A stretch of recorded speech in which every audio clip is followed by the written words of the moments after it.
What up, DK Meteors, or whatever you guys are called? Uh, so yeah, yes, the Quest, the new album, finally dropping, and this one's gonna be a little different video over here. It's gonna be probably a longer one, but we're gonna go in depth, actually talking live on the air. Yes, that's right, with a special someone, and we're gonna get into the album. So let's go. So not to spoil anything, but this is by far my favorite song on the album. Cause immediately it has a very, very Squire-esque bass groove done by Billy Sherwood. I mean, Okay. he's just grooving that entire song. And like the last, I guess the third movement where it's just kind of guitar and keyboard solos going back and forth with that same lead repeating. You know, the ba-na-na-now, ba-na-now. I love how that sounds. Like every time I heard that song, I've liked it more and more. It's ridiculous. Like I'm pumping that like constantly. Like it's like top 15 favorite Yes songs. Wow. Yeah. Do you think that that became a favorite because that was released as a single and we had more time to hear it than the rest of the songs? I don't know. I just think that's just the most well written one. Okay. Like if there were 2 or 3 more songs like that one on here, Yeah. this could have been easy like top 10 Okay. Yes albums for me. All right. Fair Honestly. enough. I'll agree. I'll agree with the lyrics and the writing of the song because my homie wrote the song too. So. Yeah. Your boy Jeff. Yeah, which leads me actually to my first point. I absolutely love the opening keyboard section of it. I think it's kind of like a victory opening for Yes, saying like, hey, we haven't released an album in quite a few years, and now here's our own fanfare again, kind of going back to that Fanfare for the Common Man by ELP. Jeff actually said that that was a tribute to the band's earlier work. That's why he wrote that piece on the keyboard. I really like the use of the orchestra in this song. I thought that they were very prominent and almost kind of suspenseful in the points that they were in. And you know what? The theme of this song is almost kind of medieval in a way. I think with like the lyrics like the sunflower elder crossed with like the Icebridge, it kind of brings me back to like this medieval kind of a setting. That theme threw me for a loop. I was definitely not expecting that in any way. That's not to say that it's a bad thing. It's different, and it's a good kind of different. I don't know. Did you kind of get that medieval theme from it all? Not really? No idea. I'm just grooving. I was just grooving the whole time. Like I don't pay attention to lyrics like really at all. Okay. That's true. I know you're more so into like the instrumental prog kind of stuff, so yeah. that makes sense. I think that's why I like this one so much because like the half of it is just kind of them going off for a while. That's very true. Okay. That makes a lot of sense. That medieval theme, though, definitely kind of threw me for a loop. But kudos to them because they ended up really making it work. It's definitely a lot different from their other stuff, 70s, 80s, Yes. So it's nice to hear them do kind of like a new style of music, but also kind of keeping the familiar with like the melodies and the way that it's musically written that way. I thought this one was pretty okay. I really like the intro. Especially like the second part where like the notes kind of keep descending with the little keyboard accents. And then actually my favorite part is like the very ending, like the acoustic thing. Oh yeah, the acoustic. Yeah. I loved how that sounded, and I think they could have had like a whole like part 2 of the song. Shout out to Steve Howe. Yeah, that like a part 2 that continued after that, but then it just fades. And I was like, oh, damn. Yeah, like it could have kept on going. Yeah, Yeah. I totally could have heard like that could be like the intro of something too. Yeah. Okay. That I feel like they do that a lot, especially since they do their songs in like 3 parts or movements like you called it. That's like a thing in prog rock. I haven't seen it done. That would have been cool as like a second movement then. Yeah. I'll agree with that. All right.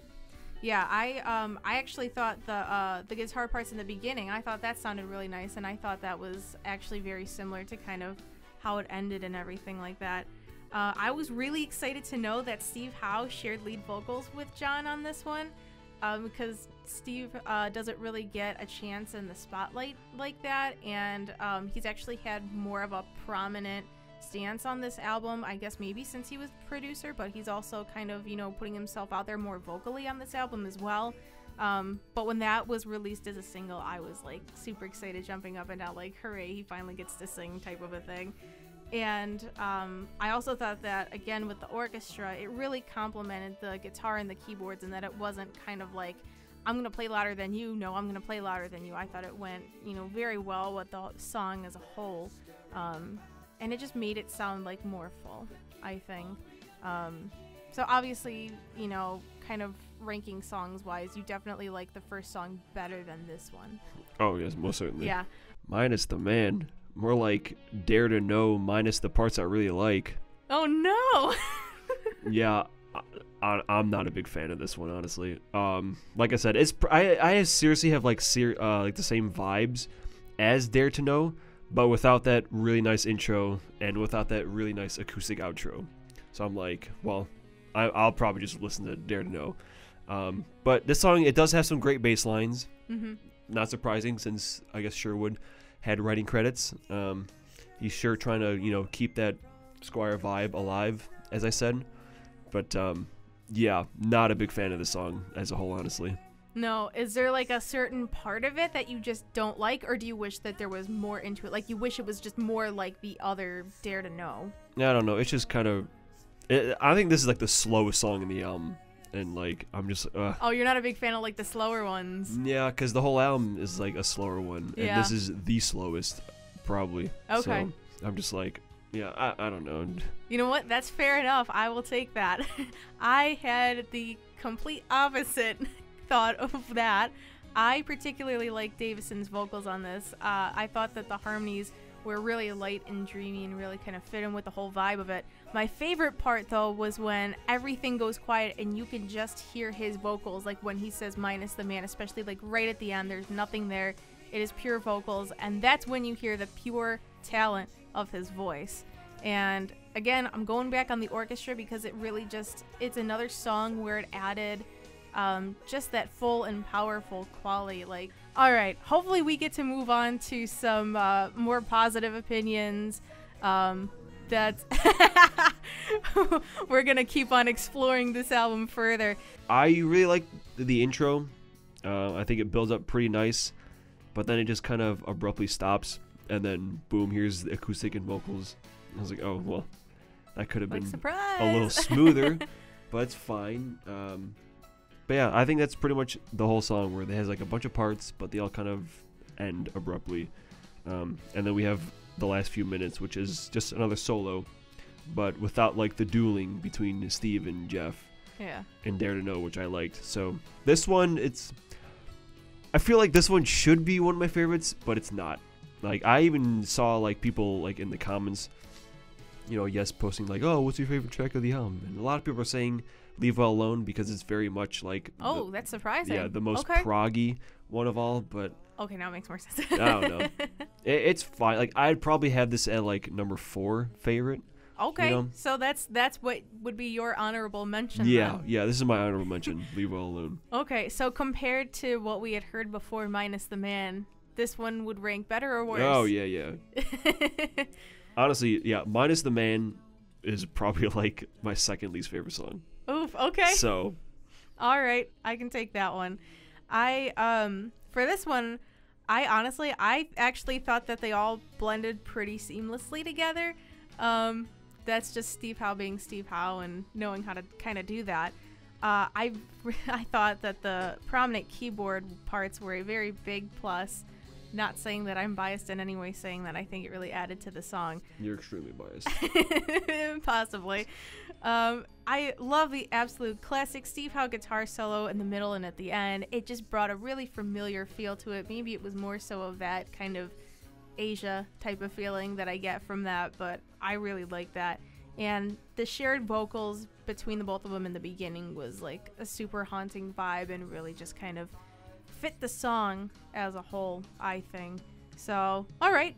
We're getting there. The songs are getting better by the minute, but I mean, obviously there's one other song that is worse than Minus the Man, which we're not don't say what it is yet. When we get to it, I want to be surprised. Okay. You're not gonna like it. No? Oh no. Oh, I think I know which one it is now. Okay. Fair enough. I think we're gonna have completely like polar opposite on that one, but we're gonna get to that one in a little while. Yeah, I mean, this is a very extremely vocal heavy song. I do appreciate how often we have like a secondary singer going on in this album. I think it adds a little more flavor. And we get our first double time action since the first song. It's a little bit faster, yeah. Yeah, that I was like, yes, please give me more of that. But then it stops and then goes back to slow jams. And it's a total buzzkill. But yeah, it's a solid song. Like if we were ranking all the songs, I have like 5 or 6. But okay. Yeah. I would kind of rate it as a solid song too. I'm kind of at like you, kind of at the point where, you know, it's not the greatest on year, but it's not the worst. I think it's like right in the middle. But I really too enjoyed the shared vocals by Davison and Billy Sherwood. I thought it was what Bob Ross would call a happy accident. But it's just nice because you never get to hear him sing, at least from what I know. I don't think he's had a very vocal standpoint on Yes albums for the most part. No idea. I did not know it was him. Okay. So I know, yeah. I do not know what his voice sounds like. I know. I found that out a few days ago. I'm like, wow. Like, I knew it was somebody else, but I'm like, I want to know who that is, because that was just such a pure coincidence that happened, and I'm so glad that they ended up putting those two together. And this is another one of those songs where it kind of had like a medieval and folk kind of quality, with the lyrics mixed with the classic prog sounds. All right, David, I think I know your stance on this one, and I know it's gonna hurt, but I want to know what it is anyway. Let's hear it. Ah, yes, we've reached my least favorite song. That's what I thought. Yeah, like I said, this album is a lot of slow jams, and this one is like just acoustic. Yeah. I mean, not like just acoustic, but you know. Probably like the slowest one, I would think. Yeah. I mean, okay, this is like just my main problem with Yes now is I don't want to talk smack too much on John Davidson, but like I just don't. He's not my favorite. It's a clash of the Johns. Yeah, just because I'm used to a very different kind of Yes, as a lot of people are, because 90% of Yes is with John Anderson, and I think with the last guy, David Bennett, or however you say his name, and now John Davidson, it's like they have the same, like similar mannerisms to John. Like if there was a way to squint your ears, kind of like squint your eyes, I would probably mistake like them two together, because he very much sounds like he's trying to be John Anderson, and that's what really bothers me. And since this song is pretty much just him and his acoustic, I'm like, yeah, no, I'm sorry, I can't. I feel like, okay, so I feel like any singer that they have ever brought into Yes was almost a John Anderson sound-alike. Exactly. Anyone, including Trevor Horn. Yeah. And we'll get back to that later. So, okay, so this was your least favorite, mainly because it was more so of a slower jam for the most part, and it was just John Davison. Yeah. And it didn't have that familiar Anderson type of a vibe. Yeah, and if we were ranking like band members, he would be very low. I absolutely adored this one. It was like top notch for real. The lyrics overall were just beautiful, gorgeous. I loved it. I'm such a sucker for those types of songs, so I loved it. The acoustic guitar and the bass lines just complemented each other really nicely on this one, and the keyboards were a little bit more subtle in this one, but they made the chorus sound a lot more full. So I feel like every instrument that was just in this one really complemented it, and nothing was just like overly powerful, overly strong. And I like the fact that they didn't use the orchestra on this one, because I feel like they didn't need it on this one. So I think they made the right choice in that aspect. But this one for me was definitely top notch. So that's our difference in opinions. Yeah, we were very much on opposite ends on this album. Goodness. Yeah. Yeah. All right. Finally, a song I like again. Yay! Wow. We're getting somewhere. Yeah. I mean, it's typical, mostly still clean, slow jams, but the chorus kicks into double time, which is music to my ears. I was gonna use that one too. That's like the obvious one. And I know I was just trashing John Davidson, but I got to give credit. Like the chorus, I absolutely love how he keeps like he goes up every time he says it, and then the last one he like goes down. That's like my favorite part. I think that sounds really really good. Yeah, a lot of cool stuff happening in the chorus. Definitely a step up from like most of this album. That reviews music to my ears. I love every song. All right, here we go.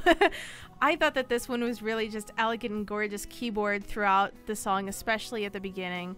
That was just like another kind of like a familiar feeling.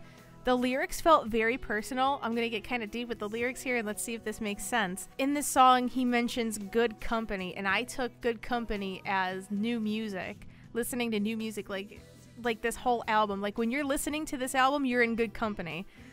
And to be honest, I think that can be used for any album, any song that somebody particularly likes. You know, whenever you're listening to music, you're in good company. So that's kind of what I took that as.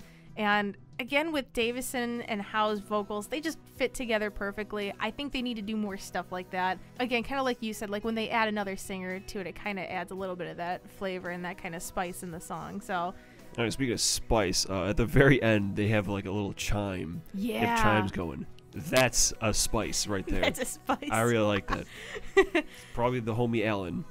Okay.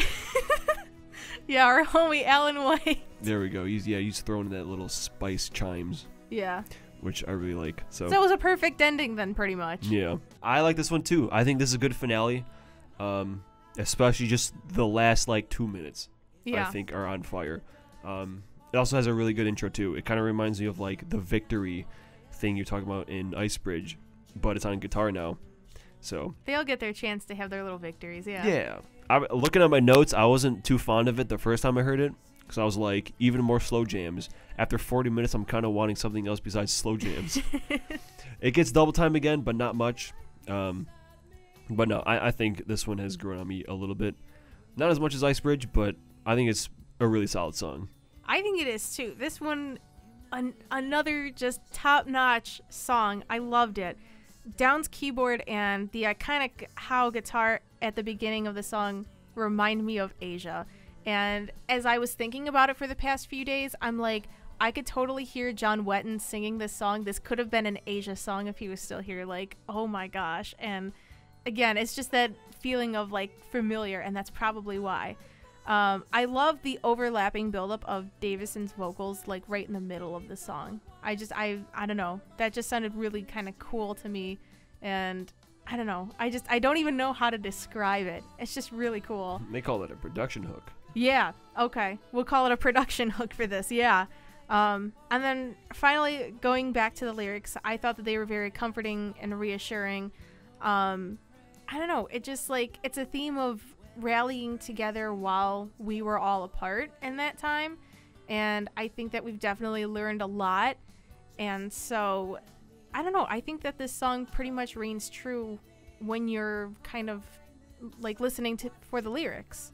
So again, you know, this was definitely a top-notch song for me too, and I'm glad that it's got, you know, we're almost on the same page. We're pretty much on the same page on this song, I would think. Yeah, I mean, it's fine. The highlight for me is like there's a lot of different acoustic instruments going on. Like I think I hear a mandolin in there, and like just a lot of layers of acoustic stuff, and I think that's really cool. And that's about it. You know what? That part I would again attribute to Steve Howe, and that song I think definitely shows that he was the one who produced the album, because it's definitely got, you know, his sound on it. Not just because he's playing on it, but it's more prominent than it would be than I think if he didn't produce it. But for this one, I definitely felt the emotion in Davison's voice, especially in the chorus. So that was, you know, when a song can make me feel a certain way, it's a good song. So I really enjoyed that part about it. It was a treat for me to hear a few short Easter egg keyboard parts throughout the song. And the solo at the end fit like completely perfect in that.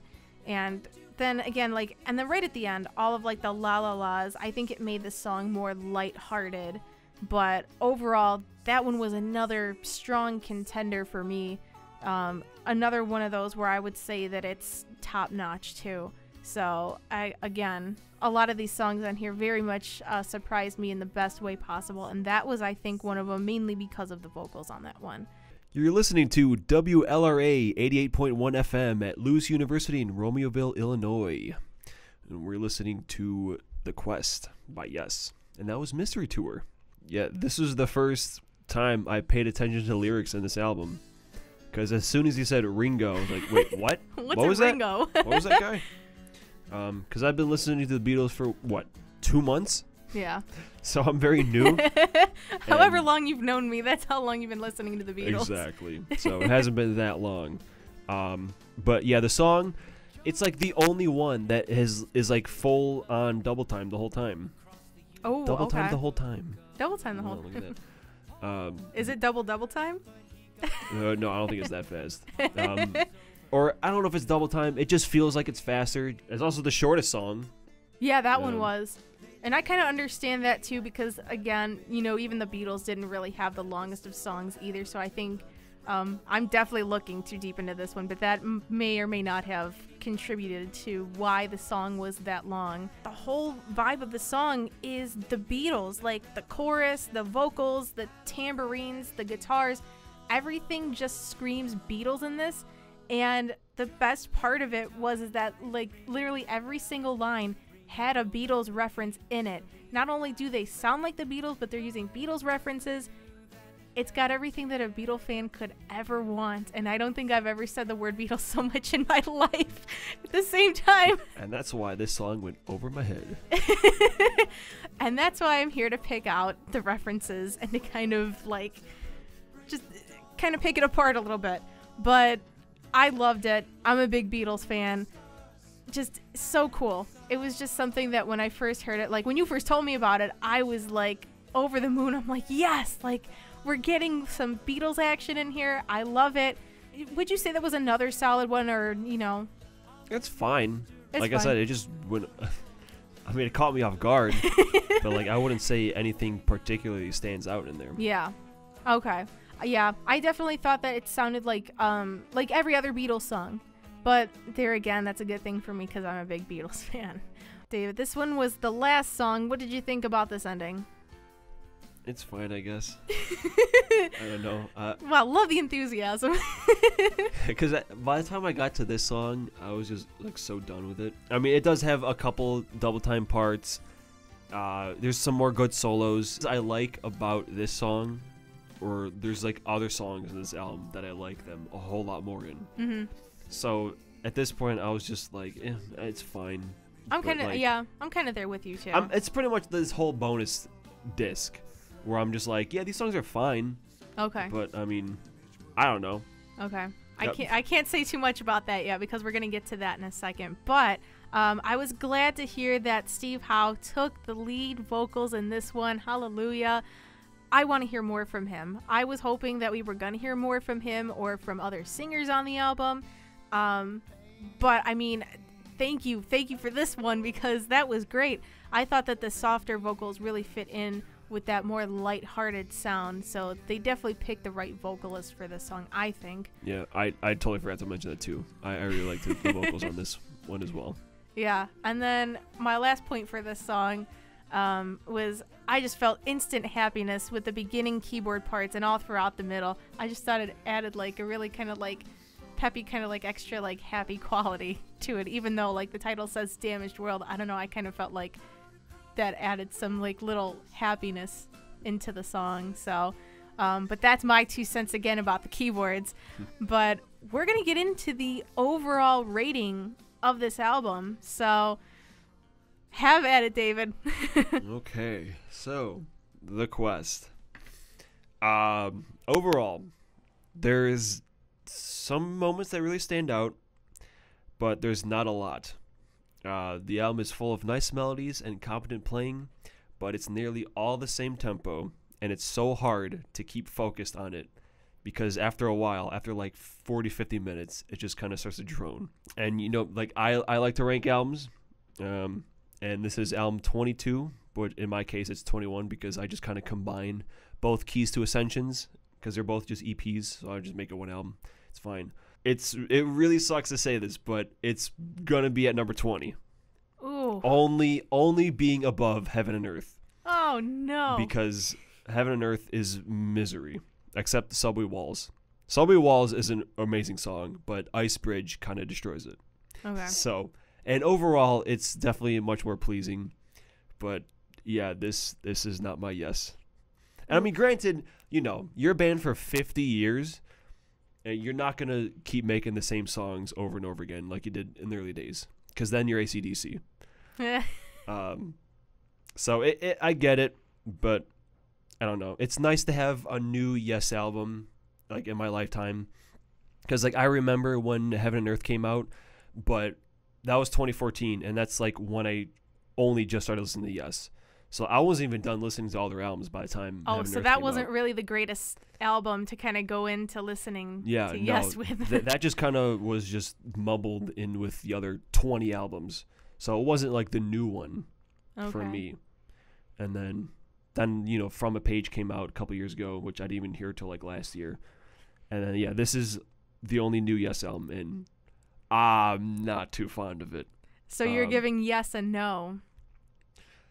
I hate to say it like that, but yeah, kind of. Okay.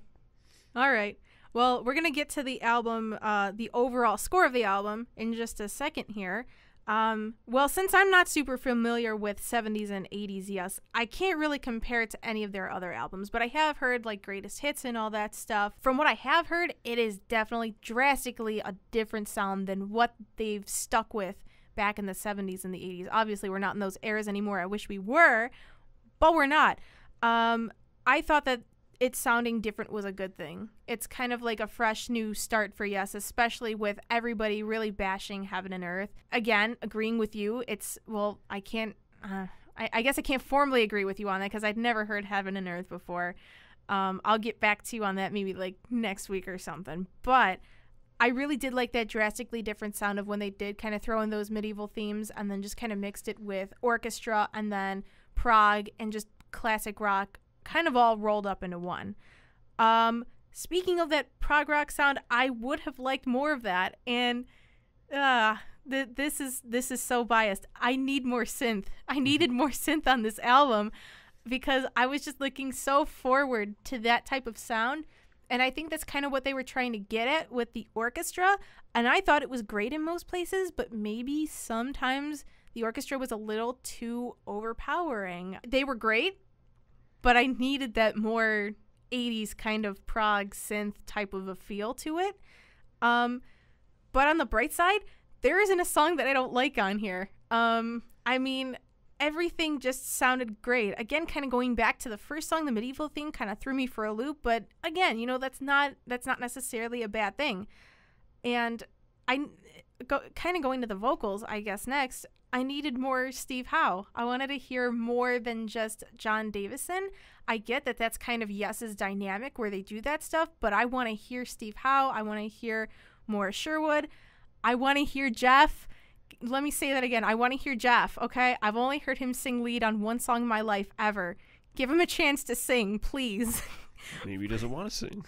Well, we want to hear it, so if you want to make money, get Jeff to sing lead vocals. But overall, the album really did exceed my expectations. Not that I have that much to go off of. Obviously, you know, with Drama being my favorite album, I mean, out of all three you heard, that it would rank probably at number 2 because Drama is still my favorite. But it really did exceed my expectations, probably mainly because you expect rock stars when they get older. You don't expect them to sound the same as they did. And I think for that, maybe we lower our expectations. But I think they did really great in, you know, kind of bringing Yes back together, even though they're not the founding members.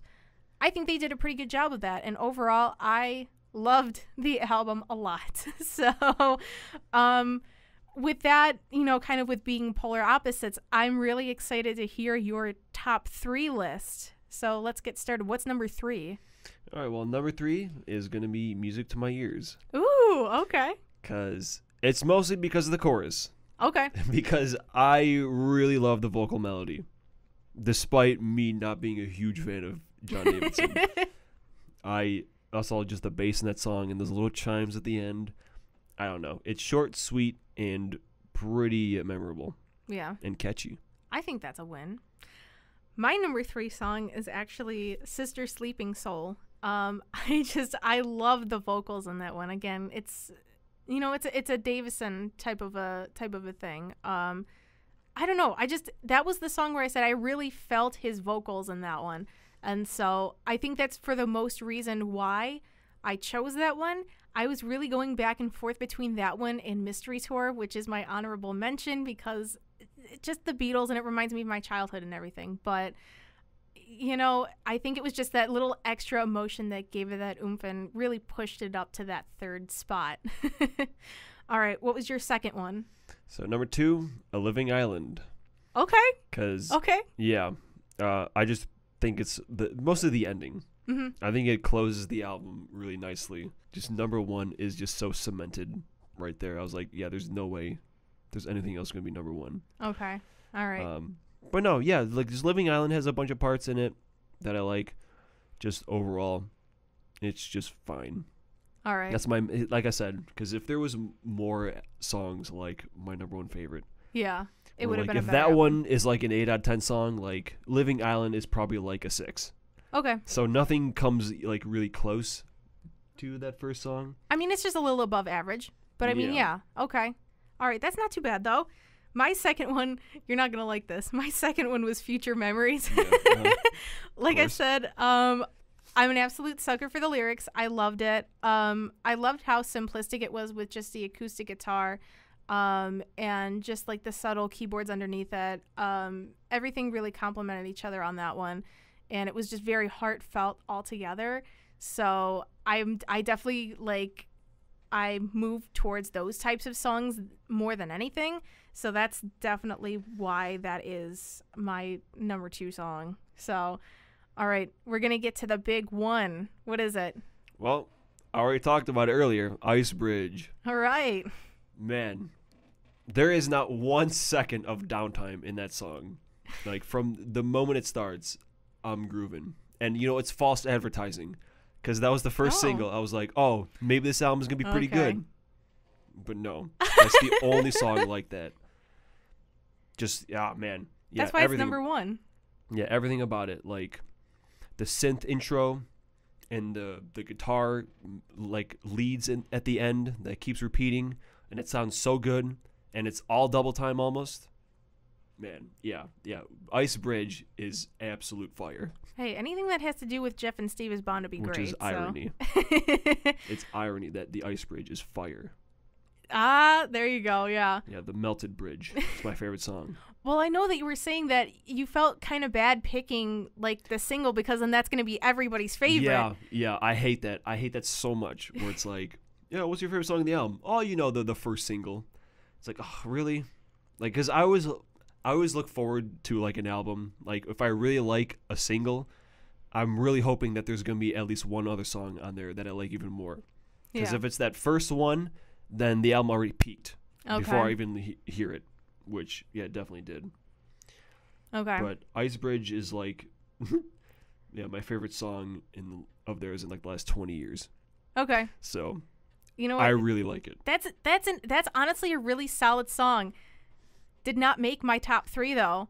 My number 1 is A Living Island. Well, there you go. Well, because Jeff Downes wrote it. That's the closest we're going to get to on this album. I'm kidding. That would be way too biased. No, I really like that one because it had a mix of everything that I wanted to hear. And again, it was a song that Asia definitely could have sang. I definitely heard it. It just, something about the song just sounded so familiar to me that it just ended up instantly becoming my favorite as soon as I heard it. And when I was listening to the album, I was texting you, and I heard Future Memories, and I'm like, oh, just found my favorite on the album. But then I heard this one, and I'm like, well, just found my new favorite. Yeah. And that hasn't changed since. But Yeah, that one, oh man. I could listen to that one for days on end. I loved it. Absolutely loved it. But now this one's the big kahuna. What is the overall score that you're giving it out of 10? The whole album? Yes, the entire album. 1 being absolutely horrible and 10 being this is fantastic, best thing I've ever heard. Honestly, God, it really sucks to say this, but like, I'm feeling like a 4 or 5. Oof. Ooh, okay. And if Icebridge wasn't on there, it'd be like 3. Oh no. Icebridge alone is saving it Okay. from being like my least favorite album. Okay, that was a Davison Downs composition and Monkman. I keep forgetting. Yeah, I mean, I've been very negative the whole time, and I mean, but here's the thing though. If you're so familiar with the original sound of Yes, though, I mean, this doesn't really sound anything like it. yeah, So that's already kind of, bringing it down, especially like if you like that familiar sound. and if for someone especially like you, where you start with like the new stuff, Yeah. and like other people like that, it's like if you started with Close to the Edge and Fragile, like I don't imagine you're gonna be throwing this one on every day. But like if you True. came in at like Fly From Here, I mean, I can't wait to hear that one. or I'm even excited for or that even one. Heaven, like if you started with Heaven and Earth, like you're gonna like this one too. But Okay. like yeah, All right. I'm all about Rick Wakeman and John Anderson and Bill Bruford. Oh no. All right. We're gonna okay. So I guess we're gonna get into that then. Our favorite lineups of Yes, because that's basically the album. But really quick before we do that, I think that if Trevor Horn would have produced this album, we would have had a totally different sound. That is not to bash anything that Steve Howe has produced, because I think that this one turned out really well, and I am actually gonna give this album an 8 out of 10. I really enjoyed it overall. That's double me. Yeah.